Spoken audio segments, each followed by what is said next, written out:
బంగారు ఆభరణాలు ధరించి బయటకు వెళ్లే సమయంలో ముఖ్యంగా మహిళలు, వృద్ధులు అప్రమత్తంగా ఉండాలని ఎస్పీ మహేశ్వర్ రెడ్డి బుధవారం పిలుపునిచ్చారు. అవసరం లేకుండా అధిక మొత్తంలో బంగారు ఆభరణాలు ధరించి ఒంటరిగా వెళ్లకూడదని, శుభకార్యాలు, వేడుకలకు వెళ్లేటప్పుడు కుటుంబ సభ్యులు లేదా నమ్మకమైన వ్యక్తులతో వెళ్లాలని ఆయన సూచించారు. గోల్డ్ మొత్తం తీసుకొని గోల్డ్ని కూడా వాళ్ళు పంచుకోవడం జరిగింది. మనకి అక్కడ గోల్డ్ కూడా కంప్లీట్గా రికవరీ చేయడం జరిగింది ఈ అఫెన్స్కి సంబంధించి. దీంట్లో ముఖ్యంగా వీళ్ళు ఏంటంటే ఆవిడ ఒక్కటే ఉండడం, సింగిల్గా ఉండడం అండ్ అక్కడ గోల్డ్ ఉండడం తోటి వీళ్ళు దీనికి చేసినట్లు మనకు అర్థమవుతుంది. ఈ కేసు ఇన్వెస్టిగేషన్కి సంబంధించి వీళ్ళు ఏదైతే కార్ని రెంట్కి తీసుకున్నారో దాన్ని కూడా సీజ్ చేయడం జరిగింది. వన్స్ ఇది అఫెన్స్ అయిపోయిన తర్వాత, వన్స్ పోలీస్ ఇన్వెస్టిగేషన్ జరుగుతుందని వీళ్ళకి డౌట్ వచ్చినప్పుడు కార్లో కూడా వీళ్ళు మొత్తం క్లీన్ చేయడానికి, అంటే మనకి కొన్ని లిక్విడ్స్ ఏవైతే కెమికల్స్ వాడి అక్కడ ఉన్న బ్లడ్ స్టెయిన్స్ కానివ్వండి, లేదంటే మన బాడీ వన్స్ మనిషి చనిపోయిన తర్వాత కొన్ని ఫ్లూయిడ్స్ వస్తాయి బాడీ నుంచి, అవన్నీ కూడా వాళ్ళు క్లియర్ చేయడానికి కూడా ట్రై చేశారు. సో డిస్ట్రక్షన్ ఆఫ్ ఎవిడెన్స్ కింద కూడా వాళ్ళు యాడ్ చేయడం జరుగుతుంది. సో ఈ ఇన్వెస్టిగేషన్కి సంబంధించి మనకి అడిషనల్ ఎస్పీ క్రైమ్స్ గారు, టెక్కలి డిఎస్పీ లక్ష్మణ్ గారు, CI Narasannapeta Srinivas, Narasannapeta SI Ganesh, Kolaki SI Ranjith and Jalumuri SI Ashok and team, so వీళ్ళందరూ కూడా క్లియర్గా దీంట్లో ఎఫర్ట్స్ పెట్టి ఇది టెక్నికల్ ఎవిడెన్స్, అంటే సీసీటీవీస్ కావచ్చు, సిడిఆర్స్ కావచ్చు, అదంటే ఎఫ్ఎస్ఎల్ పరంగా కావచ్చు, లేదంటే డాగ్స్ని యూజ్ చేయడం కూడా కావచ్చు. మనకి ఇందులో డాగ్స్ని కూడా యూజ్ చేయడం జరిగింది. బేసిక్గా ఆ లేడీ ఏదైతే ట్రాక్లో వెళ్ళారో ఆ ట్రాక్ వెళ్ళడం, వాళ్ళ ఇంటి చుట్టూనే డాగ్స్ కంప్లీట్గా అక్కడే తిరగడం, అక్కడ నుంచి ఏదైతే రూట్లో వీళ్ళు హిరమండలంకి తీసుకెళ్లారో ఆ రూట్లో కూడా డాగ్స్ కూడా ట్రాకింగ్ మొత్తం అంతా మనకి వచ్చాయి. సో మన రిక్వెస్ట్ ఏంటంటే మీడియా ద్వారా పబ్లిక్కి ఎవరైనా single ladies, especially old ladies కొంచెం సింగిల్గా ఉండడం కావచ్చు, పెద్దవాళ్ళు ఎవరైతే ఉన్నారో వీళ్ళు అవతల వ్యక్తులను కలుస్తున్నప్పుడు కొంచెం జాగ్రత్తగా ఉండండి. ఎందుకంటే ఇక్కడ తెలిసిన వాళ్ళే చేస్తున్నారు, ఏదో బయట నుంచి వచ్చేవారు కొత్త వాళ్ళు చేయడం కాదు. మనం ఒక పని మీద వెళ్తున్నప్పుడు మనకి తెలిసిన వాళ్ళు మన చుట్టూ ఉన్న వాళ్ళే చేస్తున్నారు కాబట్టి దయచేసి కొంచెం జాగ్రత్తలు తీసుకోవాలి. అవసరం లేని చోట మీరు ఎక్కువ గోల్డ్ వేసుకోవద్దు. ఇప్పుడు ఫంక్షన్కి దానికి వేసుకోవడం ఓకే, కానీ బయట తిరిగేటప్పుడు అన్ని చోట్ల కొంచెం వేసుకోవద్దు.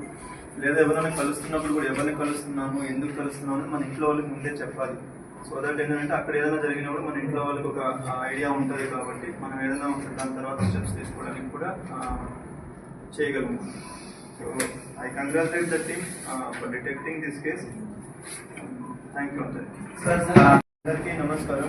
మనకి శ్రీకాకుళం జిల్లాకు సంబంధించి టెక్కలి పోలీస్ స్టేషన్ లెవెల్స్లో మనకి రీసెంట్గా 19వ తారీఖున ఒక 70 సంవత్సరాల ఒక ఓల్డ్ ఉమెన్ ఒక మిస్సింగ్ అని చెప్పి ఒక కంప్లైంట్ వచ్చింది.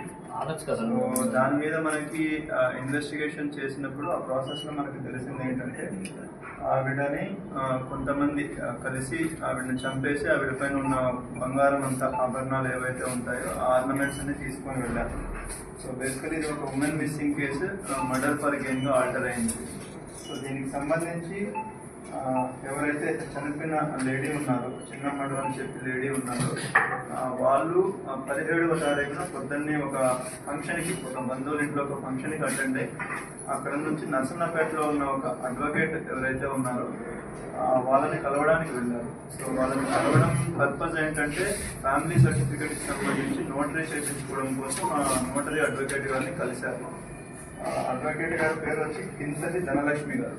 సో వాళ్ళని కలిసిన తర్వాత వాళ్ళు వాళ్ళ ఇంటి దగ్గర మనకి సీసీటీవీస్ ఇవన్నీ వెరిఫై చేసినప్పుడు ఆ రోజు మధ్యాహ్నం పొద్దున్నే 11:30కి మన పోలీస్ స్టేషన్ దారి ఏదైతే ఉందో నర్సన్నపేట, ఆ దారి దాటుకొని వాళ్ళ ఇంటికి వెళ్ళడం కన్ఫర్మ్గా కనిపిస్తుంది సీసీటీవీతో. ఆ తర్వాత అక్కడ నుంచి బయటికి రాలేదు, అంటే వాళ్ళ ఎవరైతే అడ్వకేట్ ఉన్నారో వాళ్ళ ఇంటి దగ్గర నుంచి వెళ్ళిన చిన్నమ్మడు అన్న వ్యక్తి ఎవరైతే ఉన్నారో వాళ్ళు బయటికి రాకపోవడంతో మనం ఇన్వెస్టిగేషన్ మొత్తం అక్కడే ఫోకస్ చేయడంతో వాళ్ళు అక్కడే ఇంటి దగ్గరే చంపేసి వాళ్ళ వాష్రూమ్ ఏదైతే ఉంటుందో ఆ వాష్రూమ్లో చంపేసి అక్కడ నుంచి గోల్డ్ తీసుకున్నారు. దీనికి సంబంధించి ధనలక్ష్మి గారు అండ్ వాళ్ళ బ్రదర్ అచ్యుతారావు అండ్ వాళ్ళ అబ్బాయి గణేష్, ఈ గణేష్ అన్న వాళ్ళు కూడా అడ్వకేట్గా పనిచేస్తారు. ఈ అచ్యుతారావు అన్న వాళ్ళు వాళ్ళ బ్రదర్. సో వీళ్ళు ముగ్గురు కలిసి అక్కడ చేయడం, చేసిన తర్వాత ఒక కార్ని రెంట్కి తీసుకొని ఆ కార్లో బాడీని అక్కడ ఉన్న శారీ ప్లస్ సంచి ఏదైతే ఉందో వాటిల్లో పెట్టేసి అక్కడ నుంచి తీసుకొని వెళ్ళి దీన్ని మనకి హీరమండలం లిమిట్స్లో ఏదైతే వంశధార రివర్ ఉందో అక్కడ ఒక దగ్గర దాన్ని బాడీని అక్కడ డిస్పోజ్ చేయడం జరుగుతుంది. అక్కడ పడేసి దానికి వాడిన సుత్తి తీసుకుని హ్యామర్ ఏదైతే ఉందో దాన్ని తీసుకొని తలపైన కొట్టడం జరుగుతుంది వీళ్ళని. అవన్నీ కూడా తీసుకొని ఇంకొక ప్లేస్లో పడేయడం జరిగింది. సో ఈ బాడీని డిస్పోజ్ చేయడంలో కూడా వీళ్ళు ఈ అచ్యుతారావు వాళ్ళ అబ్బాయి ఎవరైతే ఉన్నారో లక్ష్మీనారాయణ అన్న అబ్బాయి, ఇంకొకరు మణికంఠ, సో వీళ్ళు కూడా వాళ్ళకి హెల్ప్ చేశారు. సో ఈ 5 మంది కలిసి పెద్ద ఆవిడని 70